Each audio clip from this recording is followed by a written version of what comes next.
মেদিনীপুর কাণ্ডে CID, CBI এবং drug control অফিসারদের নিয়ে সিট গঠনের দাবি জানালেন রাজ্যের বিরোধী দলনেতা শুভেন্দু অধিকারী। শুভেন্দু অধিকারীর নেতৃত্বে বিজেপি পরিষদীয় দল আজ স্বাস্থ্য ভবনে মেদিনীপুর কাণ্ড নিয়ে স্মারকলিপি জমা করেন।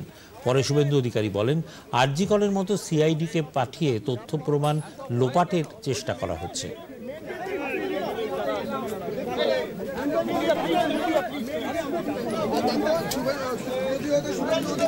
বিধানসভা বন্ধ, তাই আমাদের আসার বলার জায়গা নেই। আমরা এখানে এসেছিলাম, স্পেশাল সেক্রেটারি আমাদের সঙ্গে কথা বলেছেন। আমরা বলেছিলাম যে আপনাকে 13ই ডিসেম্বর বা কর্ণাটক সরকার জানিয়েছে, আপনি কেন ব্যবস্থা নেননি। আমাদের স্পেশাল সেক্রেটারি বললেন আমাদের অনেকগুলো অভিযোগ ছিল, দাবি ছিল।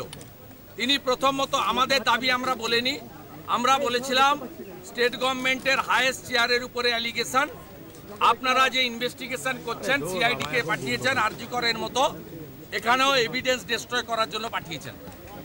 এটা হেলথ কনকারেন্ট লিস্টে আছে। ড্রাগ কন্ট্রোল অথরিটির প্রতিনিধি এবং স্টেট গভর্নমেন্টের প্রতিনিধি থাকবে। আপনাদের মুখ্যমন্ত্রীকে বলুন, চিফ জাস্টিসকে, মুখ্য সচিবকে লিখতে, যাতে তারা একটা সিটিং জাজ প্রোভাইড করেন। আর সিআইডি যদি থাকে, ভারত সরকারকে লিখতে বলুন, সিবিআই যাতে তার অফিসার দেয়।